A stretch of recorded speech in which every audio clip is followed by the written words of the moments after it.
Hey there, scabby scummers and gangers. Crimson Oracle here. And today we're going to be talking about the Ash Waste Battle Report that was just put up on Warhammer TV. And I'm also going to give a little take on the first episode of the Interrogator, the new Warhammer Plus animation. So, first of all, the Ash Waste Battle Report is like a tight 30-minute thing.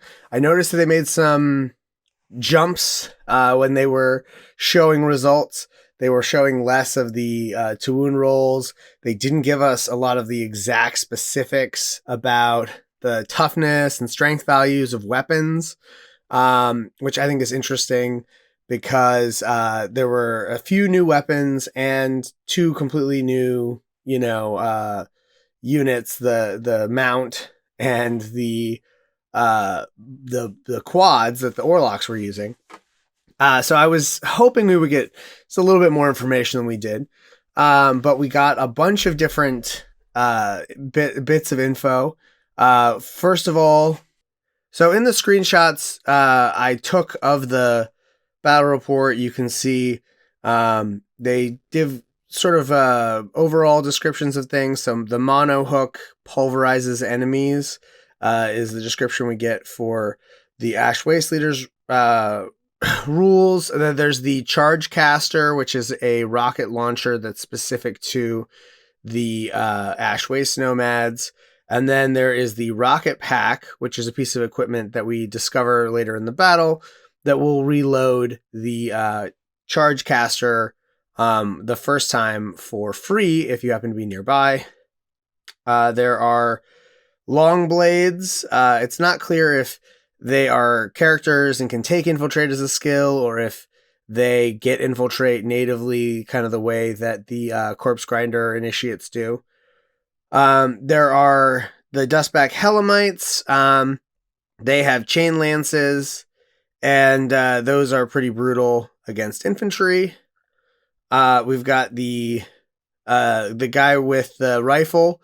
Has a sky mantle, which apparently allows him to hide in the sands. And then there is another Dustback Helamite that has a long rifle. There are a couple of tactics cards revealed. Always carry a spare. Play this tactic when activating a friendly model with a weapon that's out of ammo. One of the model's weapons is automatically reloaded at the cost of one action. No ammo check is required. That's useful. And then Spring Back. Play this card when activating a friendly fighter with the mounted condition who is prone and pinned. The fighter becomes standing and active at the cost of one action. No agility test is required. There is, of course, a rundown of the Orlock gang, but there is nothing in the core gang itself that is particularly new. We do discover that the quads have movement of 9 inches. We find out that they are able to take heavy weapons, obviously, and shoot them without a penalty, without requiring it to be a double action. They take the tactics cards It'll Hold, which allows a vehicle to avoid losing 1 hull point when taking damage, which is useful if you're taking multiple damage points from a weapon. I do think that this obviously gives us a little bit of a preview that they are adding hull points in. So that is going to be, something that I think will factor into the game. There's Full Nitro, another tactic card. Play this tactic when activating a friendly vehicle. The duration of this activation increases movement characteristic by 2. So obviously pretty straightforward there. One thing we do notice when looking at the overhead of the battlefield, you can see that the Ash Waste huts, the top comes off very easily. That will allow you to play inside of them, which is cool. There is a overall rule that they're using in this game called Ash Clouds. I'm assuming this is part of some kind of weather effects table that you'll roll on for each game. And this causes a thick cloud of ash to settle upon the battlefield, and visibility 18 inches is in effect. And they say visibility X The changeable condition of the ash waste, visibility is not always as good as the underhive, protected as it is from outside elements. This has several effects. Models can only be targeted if they're within X inches. This rule includes declaring charges against them. In addition, all weapons use the long-range accuracy modifier regardless of actual distance.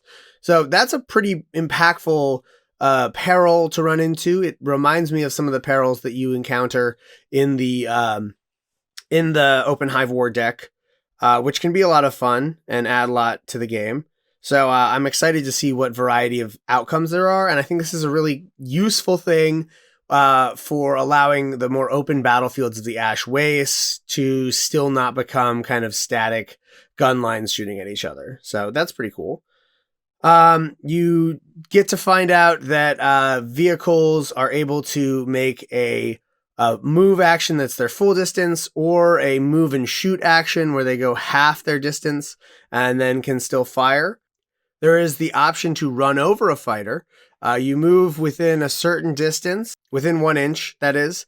The fighter moves out of the way of the vehicle, but then after the move is completed, you roll an initiative check, and if you fail, then you get hit.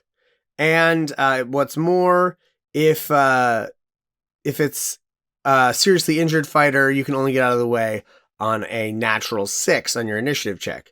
So you're probably going to get run over, which makes a lot of sense and is kind of fun.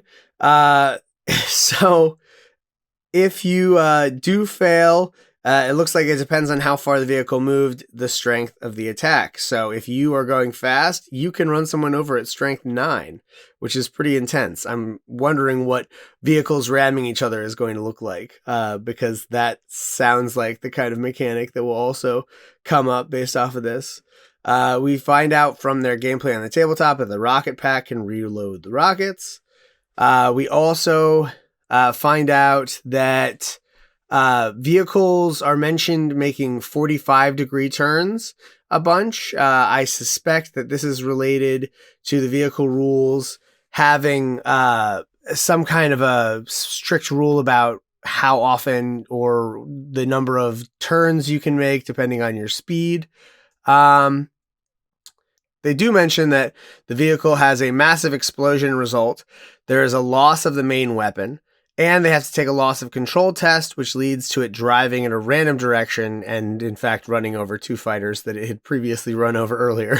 So that was intense. I don't super know exactly how the rest of that table will work, but it's pretty interesting. So we've got a little bit of a sketch of some of the gameplay.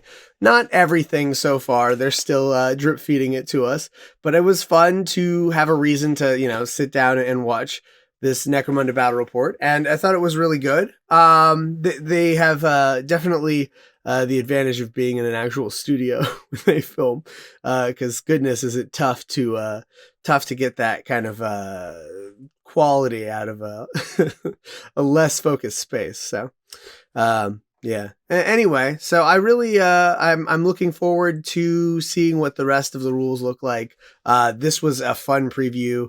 There is so much more that they can do with, the game, just by kind of giving us new locales and new equipment. One thing I was just talking about is like my Escher gang is very focused on kind of low tech stuff. We don't really bring a lot of the higher tech weapons, energy weapons, that kind of stuff to battle. There's a few las guns, but those are sort of notoriously easy to maintain. And the rest of the gang is rocking mostly, poison blades. And I was thinking, like, well, what kind of stuff do we need to take down vehicles? Obviously we could take multi-meltas or a las gun or something, or las cannon or something, but I don't really want to take las cannons. That's just not really my style. So I think that if they don't come up with rules for them, I'm going to house rule crack arrows, like Rambo, crack arrows to go off and give to my wild runners, and have just a dozen wild runners with the ability to blow up vehicles sneaking around on the tabletop. So that'll be my approach. Anyway, so that kind of gives us a little more information about what's coming with the Ash Waste. That was, a fun preview. I look forward to, them giving us the actual full details of all of these things.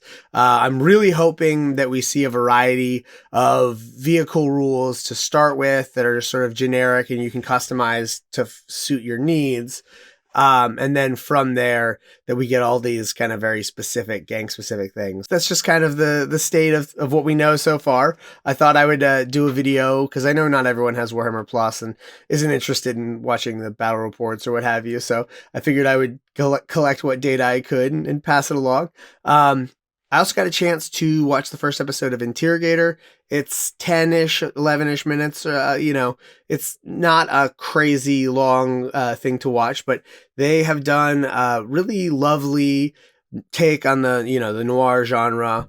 It's sort of a slow-paced, very personal kind of story. This guy dealing with confrontation between him and some goons that were hired to bring him in.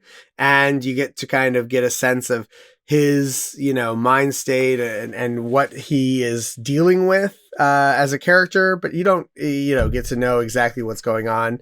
It's the first episode. They're giving you a lot of mystery to kind of pull you in. I think it works really well. It's a little bit early to say, kind of what direction they're going in with it. But, we know that this guy is a former interrogator. He makes mention of the fact that that was once his title. He appears to have been present for the death of his former master, the Inquisitor. As a result, he has flashbacks to this moment and other horrific things that they did in the service of the Imperium, but that is no longer what he does. And instead, he is someone who appears to do contract work, perhaps as a detective or something in true noir fashion. And of course, there is, a hint that he's addicted to pills that help him suppress his past memories. He is paying someone to keep an eye out if anyone comes close. So he obviously has enemies who might track him down. We don't really know exactly what he does or why they want to bring him in, but he obviously is, reticent to go back to his old line of work. So that's as much as I'm going to talk about it because I don't... that's as much as I'm going to talk about the plot because I don't really want to get into the whole spoiler thing and all of that. So, it's an interesting little slice of a story and I'm excited to see where it goes. I really like the animation style a lot. I think that it's them doing a really stylized take on things. And I think that if you did a Necromunda show in the same kind of a fashion, it would be incredibly awesome. You could also do a lot of things with Necromunda as an animation setting. I really wish that they would give us at least more Necromunda comics, if not animation. But also, come on, give us animation. Even if it's just a Hammer and Bolter episode or 5. I am just hopeful for Warhammer Plus. I really have been a little bit disappointed at the pace of releases so far. I know that it's tough. It's hard to make high quality content. I know people complain constantly. Personally, I wish that they would focus less on the animation quality and more on getting that kind of episodic storytelling that made, like the 90s the 90s X-Men series and Spider-Man series so excellent on Fox. The animation was not good on those shows, but they still are timeless. And, they're so well beloved and remembered that they're literally making a sequel to the Spider-Man show, to the X-Men show. So I wish that, a little bit less attention was paid to, making the animation so perfect for people who are crazy picky about that stuff and will complain no matter what. And instead they focused on getting a lot of, recurring content out that tells bigger stories, that develops characters. Because the Blood Angels show was okay. The animation was fine. The voice matching with the mouth, the dubbing or whatever, could have been better. But overall, it was an enjoyable romp. But I really didn't get a feel for much of the characters. There wasn't a lot of kind of opportunity for that because it was a very tight, short story that they were telling. And I'll be completely honest, because Space Marines are boring as heck. Yeah, I'm trying to be PG on this channel. So yeah, so personally, I thought it was okay, but I would have been much more interested in the Bridges point of view being the only story told. I'll be honest. The Battlefleet Gothic show would be awesome.